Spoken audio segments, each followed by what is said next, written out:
우리를 늘 은혜의 날개로 덮어주신 주님의 은혜가 오늘 이 예배 자리에 함께 오신 모든 분들에게 같이 하시기를 빕니다. 홍수 후에 노아가 포도나무를 심고 포도 농사를 지었습니다. 아마도 인류 역사상 가장 오래된 농사 중에 하나가 포도 농사인 듯 합니다.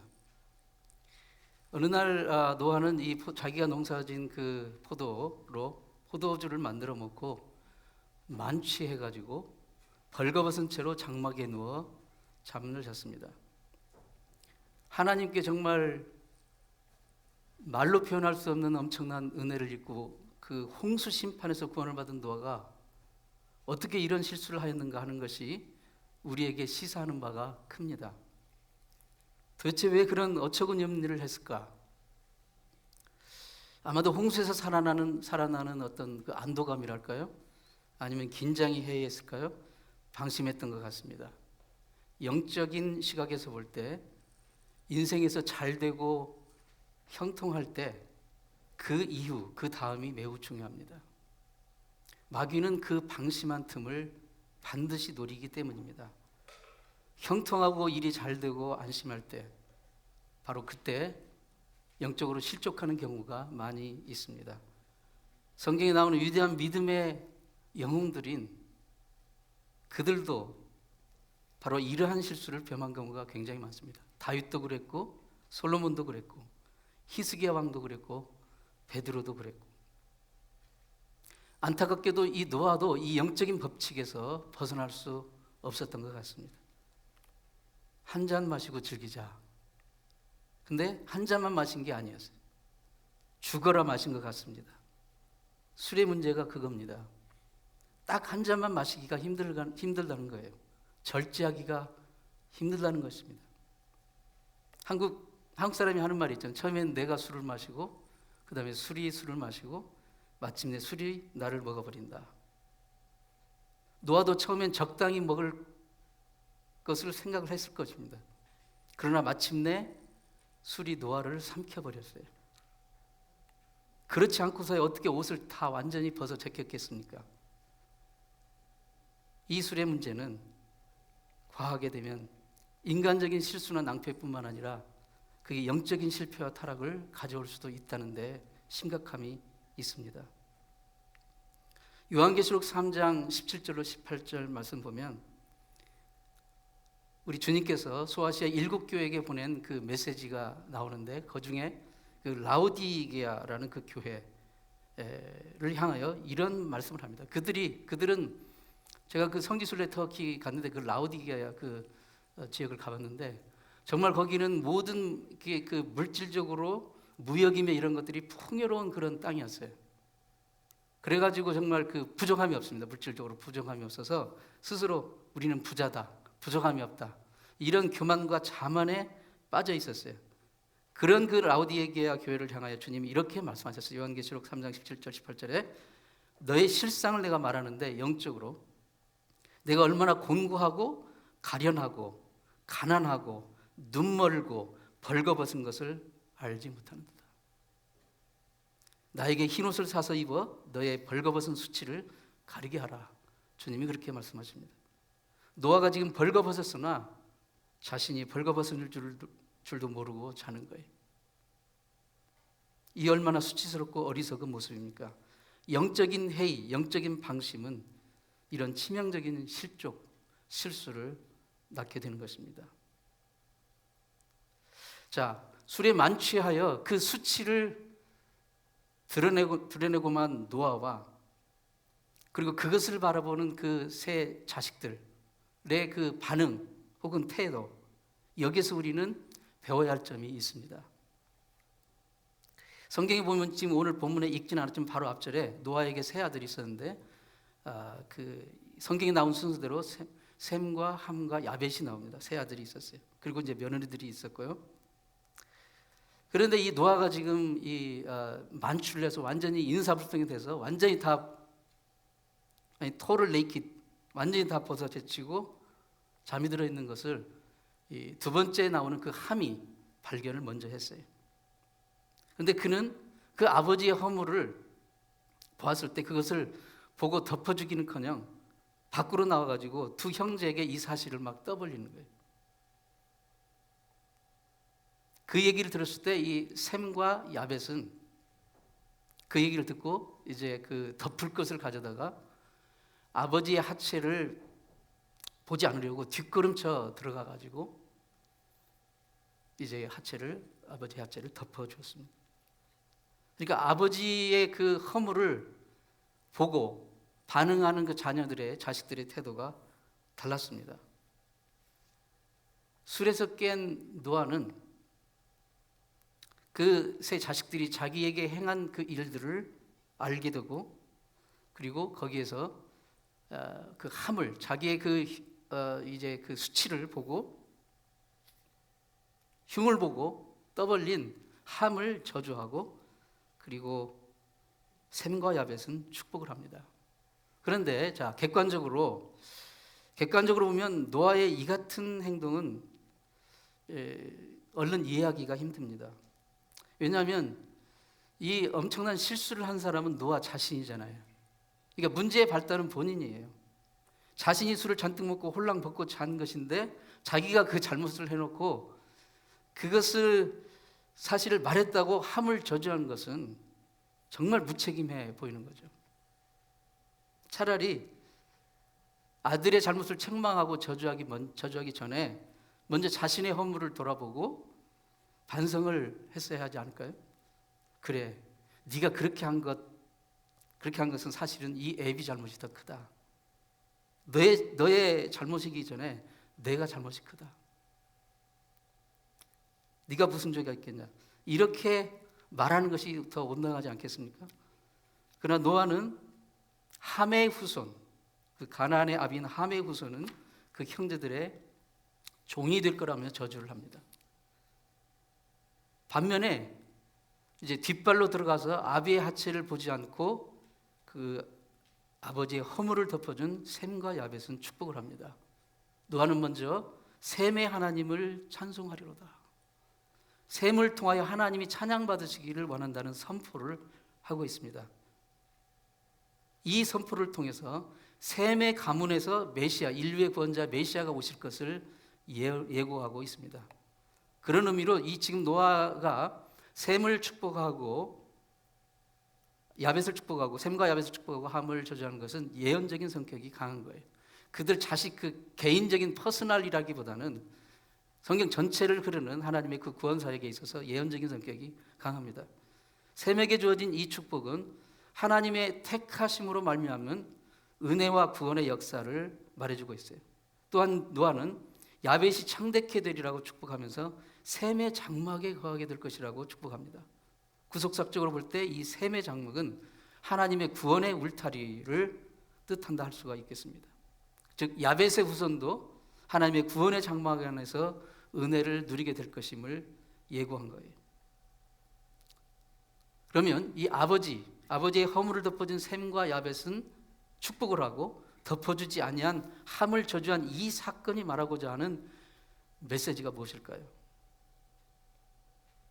이것을 보고 부모에게 효도하면 복을 받고 부모에게 불효하면 저주받는다 라고 말할 수 있을까요?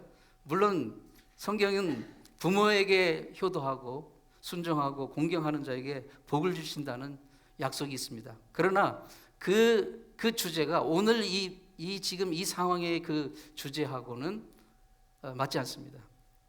만약 그렇다면 자신의 실수를 흉봤다고 자기 자식에게 저주를 퍼붓는 아버지의 태도는 올바른 것이 아니죠. 왜냐하면 문제는 자기가 먼저 시작을 했기 때문에. 또한 셈과 야벳은 또 어떻습니까? 노아가 술에서 깬 후에 아들 함이 자기 아버지의 허물을 흉봤다는 것을 어떻게 알 수 있었을까요? 술에서 깬 후에 자기는 지금 못 봤잖아요. 모르잖아요. 근데 누가 어떻게 알았을까요? 누군가 가족 중에 말했을 거 아니에요. 근데 누가 말했을까요? 누가? 바로 셈과 야벳이 말을 한 거예요. 셈과 야벳이 아버지에게 고자질을 한 겁니다. 즉 셈과 야벳은 아버지의 허물은 덮어줬지만 형제의 허물은 덮어주지 못한 거예요. 즉 이 본문에서 하나님의 마음을 우리가 읽을 수 있어야 되는데요. 노아나 셈과 야벳 어떤 누구도 비난해서 피할 수가 없어요. 어떤 누구도. 즉 인간의 행위를 가지고 그 행위가 우리를 구원케 하는 그 요소가 아니라는 것을 보여주고 있습니다. 사람의 시시비비를 따진다고 구원이 오는 게 아니에요. 사람의 어떤 착하고 선행에서 우리에게 구원이 오는 것이 아니라는 것이에요. 사람이 아무리 잘해도 거기에 구원이 있지 않습니다. 그게 핵심이 아니에요. 대신 우리는 이 사건을 하나님의 계시의 입장, 하나님의 눈으로 볼 수 있어야 돼요. 즉 그것은 뭐냐? 우리의 허물을 덮어주신 하나님의 은혜, 허물을 덮으신 하나님의 은혜로만 우리가 구원받을 수 있다는 것을 지금 말하고 있는 것입니다. 아까 이 야벳을 축복할 때 셈의 장막에 거하겠다 그렇게 말하는데 그 셈의 장막은 하나님의 구원의 은혜의 울타리라고 그렇게 해석을 했는데 장막이 뭡니까? 장막이 여기서 하나님이 그들을 축복하시면서 셈의 장막을 걸어오냈어요. 장막이라는 것이 햇빛과 바람과 외부의 공격으로부터 보호하고 덮어주는 역할을 하는 거예요. 하나님의 구원의 은혜를 지금 묘사하고 있는 것입니다. 하나님의 구원 덮어주시는 허물을 덮어주시는 구원의 은혜로만 우리가 구원받을 수 있다는 것을 보여주는 것입니다. 하나님이 어떤 분이십니까? 아까 우리가 찬양을 했죠. 하나님의 마음이 있는 곳에 내가 있기 원하고 하나님의 보시는 곳에 우리의 시선이 있기를 원한다고 그랬는데 우리의 삶의 모든 영역에서 우리가 직면하는 삶의 모든 어려움과 고통 속에서 하나님의 어떤 마음을 가지시고 우리를 다루시고 우리를 이끌어 가시는지 그것을 볼 수 있는 거예요. 하나님 우리의 마음의 행동의 동기를 보기 원하십니다. 우리의 마음의 태도를 보기 원하셔요. 그것을 보시고 판단하시고 심판하십니다. 그분이 내리신 판단에 따라 축복으로 보상하시기도 하고 엄청난 어려움과 심판으로 주시기도 합니다. 이 하나님의 덮어주시는 그 은혜가 노아의 인생 전체, 노아의 삶의 이야기를 통해서 많이 나타나고 있어요. 하나님의 덮어주시는 은혜가 노아의 삶 가운데 나타난 그 경우가 어떤 경우입니까? 결론적으로 홍수 심판에서 노아가 살아남은 비결이 무엇입니까? 그것은 바로 하나님께 은혜를 입었기 때문이에요. 하나님의 덮어주신 은혜를 입었기 때문입니다. 노아가 의롭고 선행을 했기 때문에가 아닙니다. 하나님의 은혜를 입었기 때문에 덮어주시는 은혜를 입었기 때문에 노아가 그렇게 의롭게 살 수 있었고 그리고 하나님의 그 은혜를 경험한 거예요. 순서를 혼동하면 안 됩니다. 하나님의 덮어주신 은혜를 입었기 때문에 그가 의롭게 살고 그리고 구원을 받은 거예요. 노아가 그 가족이 홍수 심판에서 구원받은 이유는 하나님의 덮어주심의 은혜입니다. 방주를 만들고 다가올 홍수를 대비할 수 있었던 것도 오직 하나님의 덮어주신 은혜예요.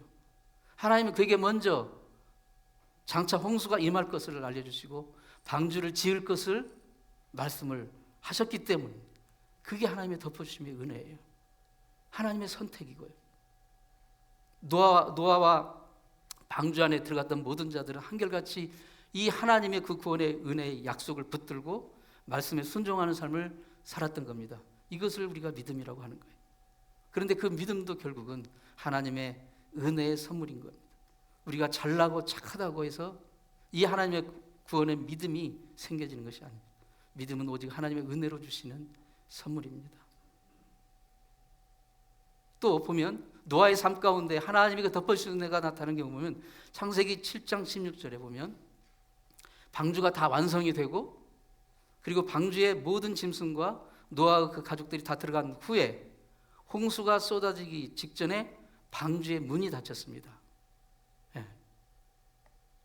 쏟아지기 직전에 방주의 문이 닫혔는데 누가 닫았어요? 문을? 노아의 방주의 문을 누가 닫았습니까?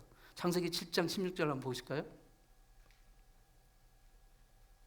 7장 16절 여호와께서 그를 들어보내고 문을 닫으시니라. 누가 닫았어요? 하나님이 닫으셨어요. 하나님이. 노아가 닫은 게 아닙니다. 하나님이 직접 닫으셨어요. 하나님이 직접 방주문을 닫으셨다는 것은 방주 밖은 죽음입니다. 죽음이죠. 노아와 그 가족을 홍수 심판의 저주로부터 덮어주셨다는 것을 뜻하는 거예요. 덮어주셨다. 그렇기 때문에 어떤 상황에서 이 덮어주시는 하나님의 그 은혜를 고백하는 삶을 살아야 했던 거예요. 그런데 함은 이 덮어주신 하나님의 은혜를 몸소 그 노아의 홍수를 통해서 경험했으면서도 아비의 허물 하나를 덮지 못하고 오히려 떠벌리고 흉을 본 거예요. 함 그 개인 퍼스널 그 사람에게 한 게 아니라 바로 하나님의 덮어주심의 은혜를 무시하고 망각하고 거절하는 그 결과가 저주라는 것을 말하는 것이에요. 노아가 함을 저주한 것은 이 하나님의 메시지를 전달한 것입니다. 창세기의 저자는 하나님의 덮어주시는 이 은혜를 무시하고 거절하는 것 그 자체가 이미 저주라는 것을 함의 사건을 통하여 분명하게 보여주시는 것입니다. 이 하나님의 덮어주심의 은혜는 노아뿐만 아니라 성경 전체를 흐르고 있는 매우 중요한 주제입니다. 성경의 사례에서도 하나님의 그 우리의 허물과 우리의 죄와 실수를 덮어주신 그 은혜에 대해서 많은 사례를 보여주고 있는데 가장 먼저 이 덮어주심의 은혜를 경험한 사람이 누구입니까? 바로 아담과 하예요. 아담과 하. 하나님의 말씀을 불순종함으로 타락을 하게 됩니다. 사단의 꼬임에 빠져서 이들은 그 순간 두려움을 갖게 돼요. 하나님의 말씀을 불순종하는 순간 깨닫게 됩니다. 아, 여기에 저주가 있고 죽음이 있고 두려움이 있다는 것을 깨달아요. 그래서 부끄러워서 숨었습니다. 숨고 무화과 잎으로 자기들의 수치를 가립니다. 이때부터 사람들은 끊임없이 자기의 노력으로, 자기의 수단으로 우리 인생의 수치와 허물을 가리려고 합니다. 그러나 그것은 결코 온전한 가림이 되지 못해요. 한시적이고 불완전한 가림이에요. 무화과 잎은 곧 마르고 시들기 때문입니다. 그러면 금세 수치가 드러나기 때문이에요. 그러나 하나님이 그들을 만나셨을 때 그들 짐승을 잡아서 그 피를 흘리고 그 가죽으로 대신 그 수치를 가려주십니다. 짐승의 가죽으로 그들의 수치를 가리게 해주신 거예요. 영원한 가림을 상징하는 겁니다. 짐승의 가죽이라는 것은 짐승이 희생되어 죽었다는 것을 뜻합니다. 바로 예수 그리스도를 말하는 겁니다. 영원한 수치로부터의 가림, 예수 그리스도의 구원의 은총을 말하는 거예요. 출애굽기 12장에 보면 유월절 밤에 어린 양의 피를 바른 그 집들은 죽음의 사자가 넘어갑니다. 이것 또한 덮어주심의 은혜예요. 그 어떤 집도 이 어린 양의 피를 바른 집은 이 죽음의 사자가 넘어가는 거예요. 그러나 바르지 않은 집은 그대로 장자가 죽임을 당하는 그런 저주를 받게 되는 거예요. 이 어린 양의 피, 예수 그리스도 아닙니까? 예수 그리스도가 이 집을 그 은혜로 덮어준 거예요. 또한 출애굽기 33장에서 모세에게 하나님이 나타나십니다. 그런데 죄악된 우리 인간이 하나님의 얼굴을 보고 살 수 있는 사람이 어디 있습니까? 하나님의 얼굴을 보고 살 수 있는 사람이 없기 때문에 하나님은 모세를 살리기 쉽게 해서 바위 틈 사이에다 모세를 두시고 하나님의 손으로 모세를 덮으시고 그리고 지나가셨다고 그게 출애굽기 33장에 나오고 있습니다. 하나님의 손으로 덮으시지 않았다면 모세는 그 자리에서 죽었을 것입니다. 이처럼 하나님의 덮어주시는 은혜로 우리가 구원받고 사는 것입니다. 모세를 통하여 하나님께서 시내산에서 십계명을 돌에 새긴 돌판으로 주십니다. 그런데 이 돌판을 어디에 보관했습니까? 법궤라 불리우는 언약궤에 담아 보관을 했어요. 출애굽기 25장 16절에 보면 지금 언약궤가 나오는데요. 꼭 저렇게 생겼다는 게 아니라 성경에 나오는 것을 상상으로 이렇게 그린 겁니다. 언약궤, 이게 법궤, 언약궤가 있고 그 윗부분을, 그 뚜껑 부분을 속죄소라고 합니다. 그 속죄소 위에 양끝에 날개 달린 두 천사가 날개를 펴서, 이 스랍이라고 하는데 그 그룹 날개를 펴가지고 속죄소를 날개로 덮게 하는 형상을 보여줍니다.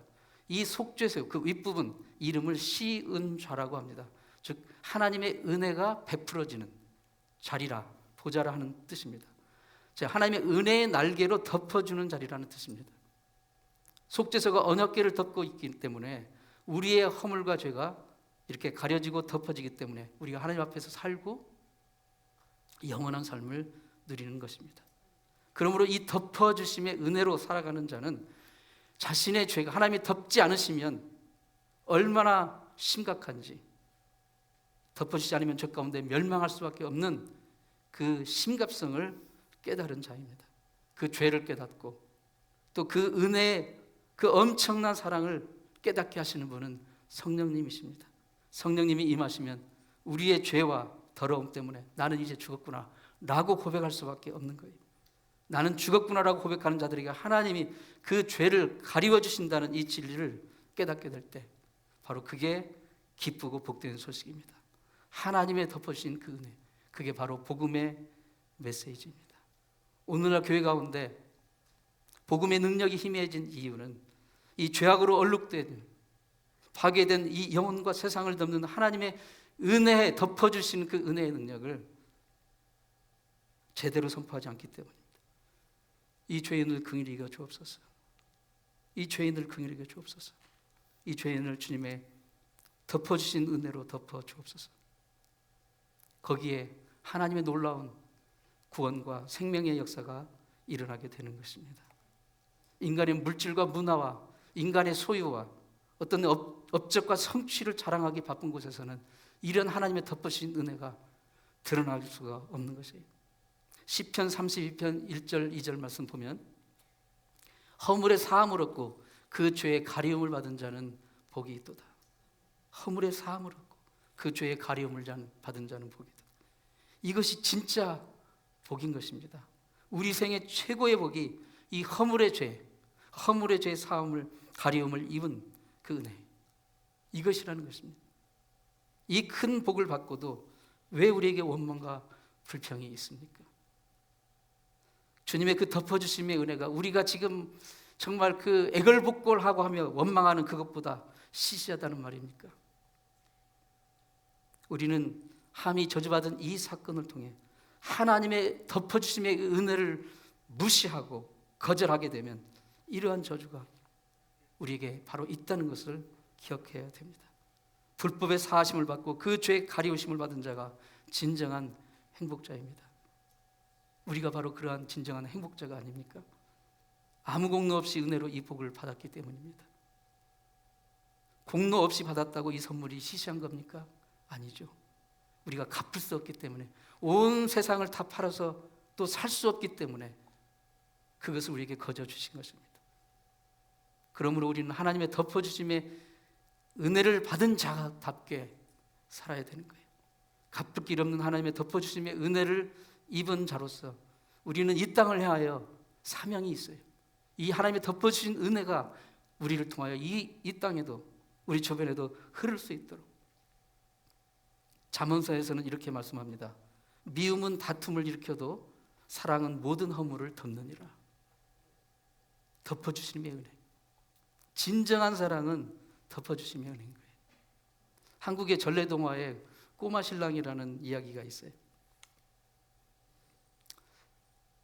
어떤 처녀가 이제 8살밖에 안 되는 꼬마 신랑하고 결혼을 하게 되었습니다. 옛날에 한국에서는 그렇게 그 조혼 풍습이 있었잖아요. 그 어렸을 때 결혼을 하는, 특히 남편들이 어렸어요. 8살밖에 안 된 꼬마 신랑하고 결혼을 하게 되는데 나이가 어리다 보니까 이게 아직 철이 덜 들어가지고 시도 때도 없이 막 이제 신부를 괴롭힙니다. 시도 때도 없이 막 꽃감 내놔라, 배 내놔라, 사탕 내놔라, 말놀이 하자고 막 업어달라고 하고. 어느 날 신부가 밥을 짓고 있는데, 밥을 지금 막 시작해서 짓고 있는데 누룽지를 달라고 막 또 땡깡을 부리는 거예요. 신랑이 와가지고.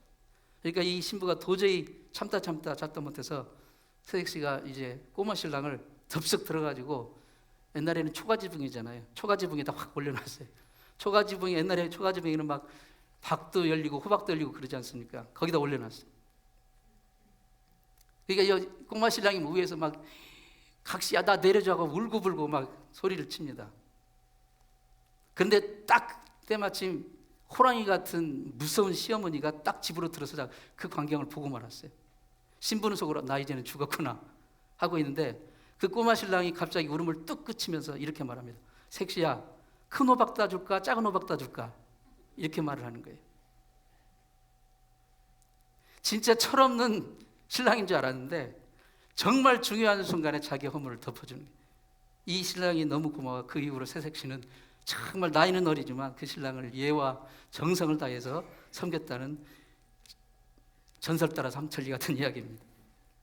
어느 신문의 그 신앙 칼럼에 실제 있었던 이야기인데요.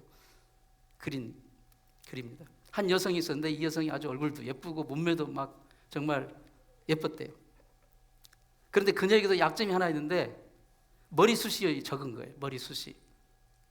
머리숱이 적은데 어느 날 숱이 막 점점 빠지더니 아예 눈썹이 다 없어져 버렸어요. 눈썹이. 그러니까 얼마나 이게 정말 괴롭습니까, 여성이. 그러니까 막 눈썹 콤플렉스가 있는 거예요. 그러니까 이제 밖에 나갈 때마다 눈썹을 막 화장을 짙게 이제 그리고 다니는 거예요. 그러다가 세월이 흘러서 이제 이 여성에게도 이제 애인이 생겨가지고 결혼까지 마침내 하게 됐어요.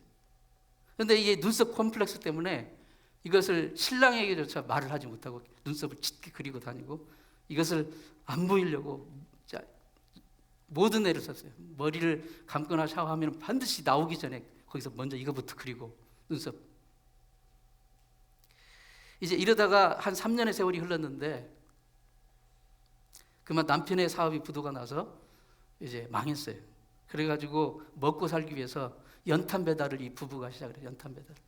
리어커를 사가지고 남편은 앞에서 끌고 부인은 뒤에서 밀고 그렇게 하면서 정말 열심히 연탄 배달을 했어요. 어느 날 리어커를 몰고 이제 가는데 바람이 막 심하게 불어가지고 확 불어가지고 그 이 뒤에서 이제 밀던 아내 얼굴에 막 그 연탄가루가 완전히 이게 뿌려졌어요. 그러자 그것을 본 남편이 이제 리어카를 멈추고 수건을 꺼내가지고 아내의 얼굴을 이렇게 닦아주기 시작했어요. 그런데 남편은 얼굴을 닦는데 희한하게 눈썹 부분은 건들지 않고 닦는 거예요. 뭐냐면 남편은 이미 알았던 거예요. 아내의 마음이 상할까봐, 자존심 상할까봐 모른 채 해준 것뿐이었습니다. 우리 주님은 우리의 허물을 아십니다. 그런데 은혜의 날개로 덮어주세요. 그 은혜로 우리가 살게 된 거예요. 가늠한 여인이 주님 앞에 끌려왔지만 주님이 네가 그런 더러운 죄를 짓고 하고 허물하면서 몰아붙이지 않으셨어요. 나도 너를 정죄치 아니하노니 가서 다시는 죄를 짓지 말거라. 그리고 돌려보냈어요. 모든 재산을 화랑방탕하고 탕진하고 돌아온 탕자에게 아버지가 뭐라고 했습니까? 네가 어떻게 내 재산을 가지고 그럴 수 있느냐라고 다그치고 너는 집에 들어오지도 말라고 쫓아내지 않았어요. 죽었던 아들이 다시 살아왔다고 그에게 좋은 옷을 입혀주시고 잔치를 벌여주셨습니다. 허물을 덮어주신 그 은혜만이 우리가 살 수 있는 것이에요. 우리는 예수님부터 이 허물을 덮는 이 사랑을 받고 새 생명을 얻은 사람입니다. 하나님께 받은 그 덮어주심의 은혜가 우리를 통해서 우리 주변 사람에게, 우리 가족과 이웃에게 계속해서 흘러 들어가야 됩니다. 그게 바로 우리의 사명입니다. 하나님의 덮어주심의 은혜를 받은 우리의 사명이고 그게 바로 우리가 맺어야 참된 성령의 열매입니다. 오늘날 우리가 어린 양 되신 예수 그리스도 피로 가려움과 덮음을 받은 자랍니다. 그 복을 허락하신 하나님께 감사와 찬양을 드리는 삶. 성령 하나님께서 이렇게 은혜를 주셔서 하나님의 어린 양 예수 그리스도의 덮으심의 은혜를 알고 경험하며 그 은혜의 고마움을 알고 그리고 그 은혜를 누리면서 그 은혜가 우리 주변 사람에게도 같이 흘러 넘치기를 실천하는 그런 삶을 살기를 축원합니다. 기도하겠습니다. 하나님 아버지, 죄와 허물로 영원히 죽을 수밖에 없는 우리를 독생자 예수 그리스도의 피로 구속하시고 은혜의 날개로 덮어주심을 감사합니다. 오늘도 우리는 주님의 덮어주시는 은혜가 아니면 우리의 수치가 너무 부끄럽고 무서워서 살 수가 없습니다. 하나님의 그 덮어주신 은혜로 오늘 우리가 매 순간 살고 있음을 고백하면서 이 은혜 받은 우리가 이 덮어주심의 은혜를 우리 주변 이웃에게 나누고 흘러넘치게 하는 그런 삶을 살 수 있도록 도와주시옵소서. 예수님의 이름으로 기도하옵나이다. 아멘.